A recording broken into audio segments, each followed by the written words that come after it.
Hello दोस्तों, सुप्रभात। आपका स्वागत है हमारे डेली करंट अफेयर्स की सीरीज में।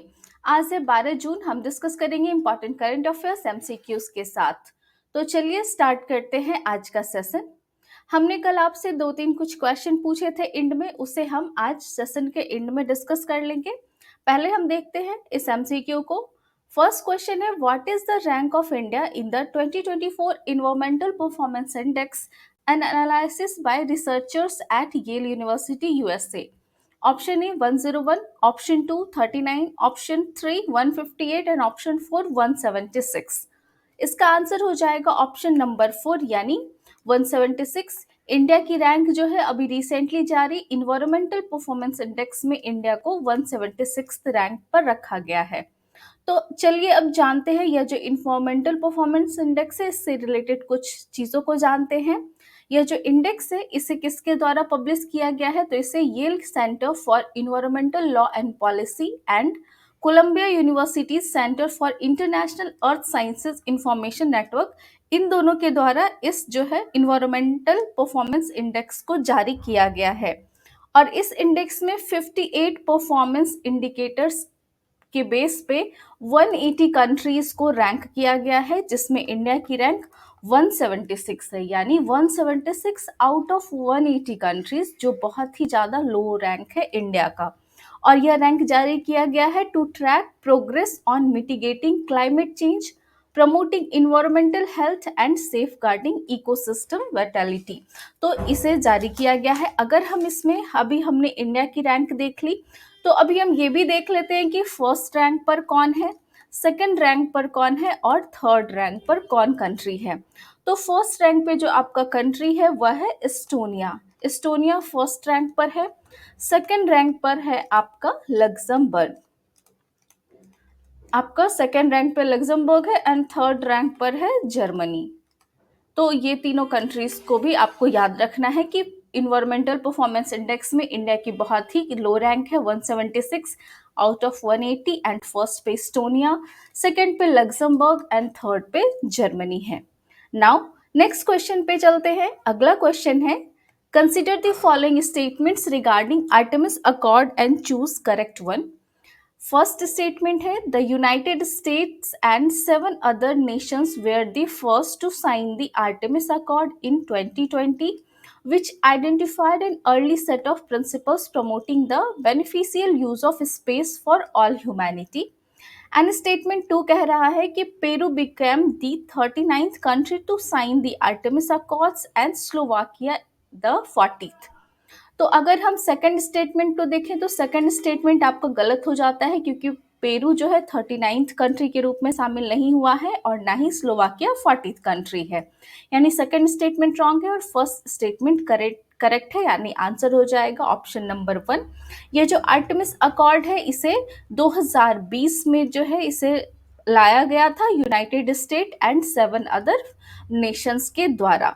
और अगर हम इसमें देखें कि अभी जैसे सेकंड स्टेटमेंट आपका गलत है, तो पेरू जो है अभी आपका ये 39th पे स्लोवेनिया हो जाएगा, 40th पे लिथुआनिया था और 41st country Peru and 42nd country Slovakia है। इन दोनों कंट्रीज ने अभी रिसेंटली ज्वाइन किया है नासा के आर्टेमिस अकॉर्ड को, जिसमें पेरू और स्लोवाकिया अभी रिसेंटली ज्वाइन कंट्री हैं। इसलिए ये एमसीक्यू हमने देखा 41st कंट्री के रूप में पेरू ने ज्वाइन किया अभी और 42nd कंट्री के रूप में स्लोवाकिया ने ज्वाइन किया। और इंडिया भी इसका हिस्सा है। इंडिया ने एज अ 27th मेंबर इसे ज्वाइन किया था। नाउ चलिए अब अगला क्वेश्चन देखते हैं। नेक्स्ट क्वेश्चन है, which countries have launch the biopharmaceutical alliance. Option A India, South Korea, United States and China. Option B India, South Korea, United States, Japan and European Union. Option C South Korea and United States and option D India and Japan. इसका correct answer हो जाएगा option number B, यानी यह जो है अभी recently biopharmaceutical alliance जो है अभी लॉन्च किया गया, उसके कौन मेंबर कंट्रीज हैं, किसने लॉन्च किया? तो India, South Korea, United States, Japan and European Union, इन सबके द्वारा जो है इस अलायंस को लॉन्च किया गया है। तो अब इसके बारे में हम देख लेते हैं अभी कि ये जो लॉन्च किया गया है ये कहाँ लॉन्च किया गया है। और ये जो है अभी रिसेंटली वर्ल्ड का लार्जेस्ट बायोफार्मास्यूटिकल एग्जीबिशन हुआ था सैन डिएगो कैलिफोर्निया में, बायो इंटरनेशनल कन्वेंशन, वहीं पे इस अलायंस को लॉन्च किया गया। इनॉग्रल मीटिंग वहीं पे ऑर्गेनाइज की गई थी कैलिफोर्निया में, तो उसी दौरान इसे अनाउंस किया गया। एंड ये जो है the alliance was launched in response to the drug supply shortage experience during the कोविड-19 पैंडेमिक, यानी कोविड-19 के दौरान जो ड्रग सप्लाई का शॉर्टेज हो गया था उसके रिस्पॉन्स में इस अलायंस को लॉन्च किया गया ताकि फर्दर फ्यूचर में ऐसे इश्यूज ना आए। एंड इसका एम है to put joint efforts to build a resilient supply chain in biopharmaceutical sector. Biopharmaceutical sector में एक रेजिलिएंट ग्लोबल सप्लाई चेन बनाना इसका लक्ष्य है। और कंट्रीज नेम आपको याद रखना है कि यह जो अलायंस बनाया गया है रिसेंटली, उसमें इंडिया है, साउथ कोरिया है, यूनाइटेड स्टेट्स है, जापान है एंड यूरोपियन यूनियन है, ये सभी इसका पार्ट हैं। चलिए अगला क्वेश्चन देखते हैं। नेक्स्ट क्वेश्चन है, who is collaborating with the health ministry to launch the National health claim Exchange? Option A Indian Medical Association, option B Insurance Regulatory and Development Authority of India यानी IRDAI, and option C Indian Insurance Association, and option D National Health Authority of India. तो इसका answer हो जाएगा option number B यानी इरडाई। इरडाई जो है health ministry के साथ कोलैबोरेट कर रहा है to launch national health claim exchange, यानी हेल्थ मिनिस्ट्री और इरडाई जो है ये दोनों कोलैबोरेशन के साथ नेशनल हेल्थ क्लेम एक्सचेंज को लॉन्च करने की तैयारी में है। तो इसके बारे में जान लेते हैं। यह एक डिजिटल प्लेटफॉर्म होगा that will bring together insurance companies, health sector service providers and government insurance scheme administrators. इन्हें जो है वो एक साथ लाएगा and it will serve as a gateway for exchanging claims related information among various stakeholders in the healthcare and health insurance ecosystems। यह जो होगा इसमें क्या है कि इंश्योरेंस कंपनीज को और जो वहाँ पे जो भी हेल्थ सेक्टर सर्विस प्रोवाइडर हैं, हॉस्पिटल्स हैं, उन्हें यह डायरेक्टली कनेक्ट करेगा और वहाँ से जो है ये जो हेल्थ क्लेम हम करते हैं वो उसका डायरेक्ट एक्सचेंज हो जाएगा। तो इसके लिए से ताकि डिजिटली ईजिली जो है वो लोगों को इसका बेनिफिट मिल सके, इसके लिए इसे लॉन्च करने की तैयारी की जा रही है।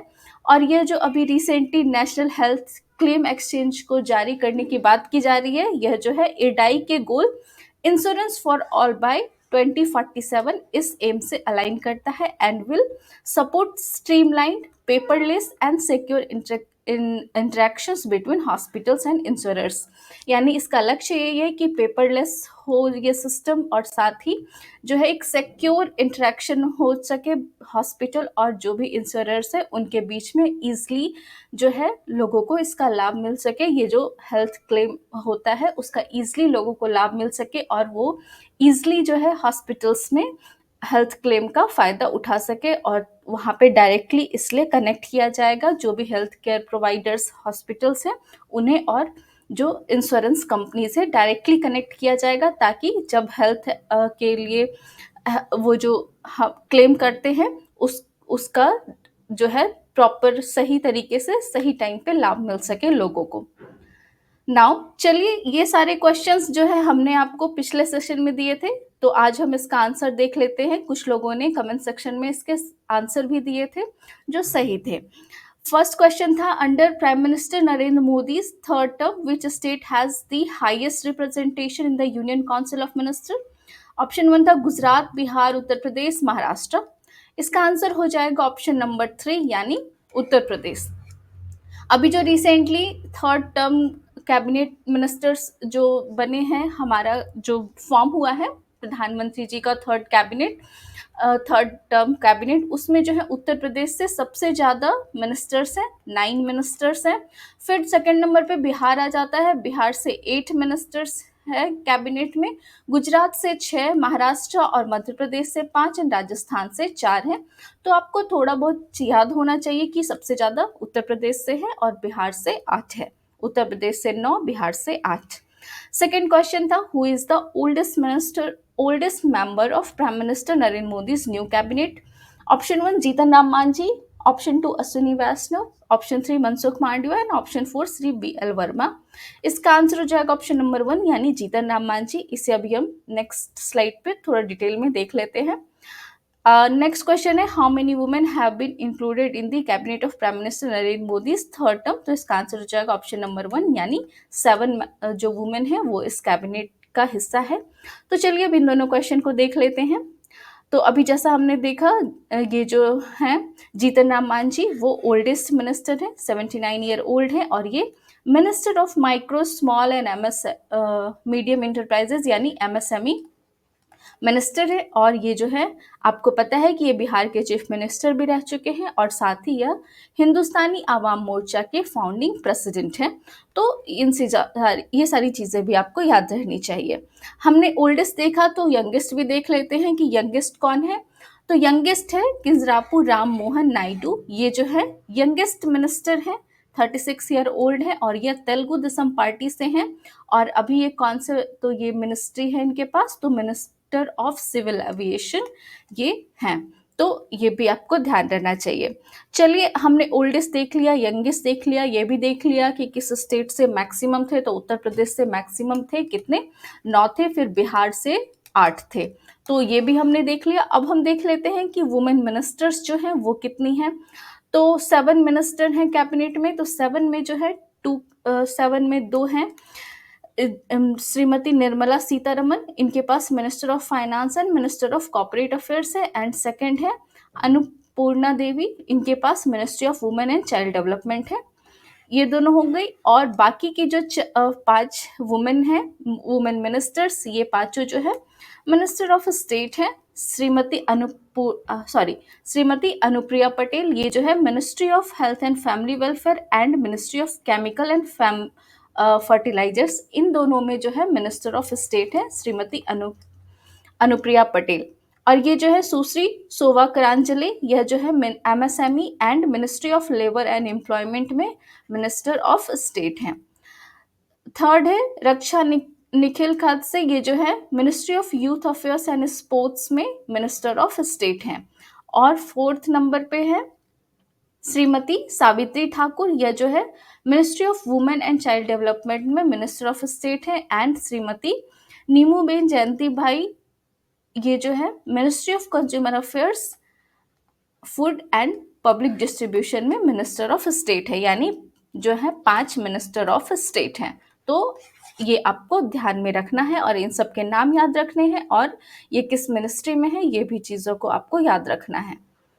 चलिए अगला क्वेश्चन देखते हैं। इस क्वेश्चन का आंसर आप मुझे कमेंट सेक्शन में बताएंगे। हमने इसे प्रीवियस सेशन में डिस्कस किया था। Which of the following constitution amendments has limited the size of the Council of Ministers to 15% of the House of People's total participation? Option A 91st constitutional amendment, option B 92nd, option 3 93rd and option 4 94th। इसका answer आप easily दे सकते हैं अगर आपने last session देखा है तो। इसका आंसर आप मुझे कमेंट सेक्शन में बताएंगे। इस क्वेश्चन के साथ सेशन यहाँ पे एंड होता है। आपसे मिलते हैं अगले सेशन में नए टॉपिक्स के साथ। पढ़ते रहिए और मुस्कुराते रहिए। धन्यवाद।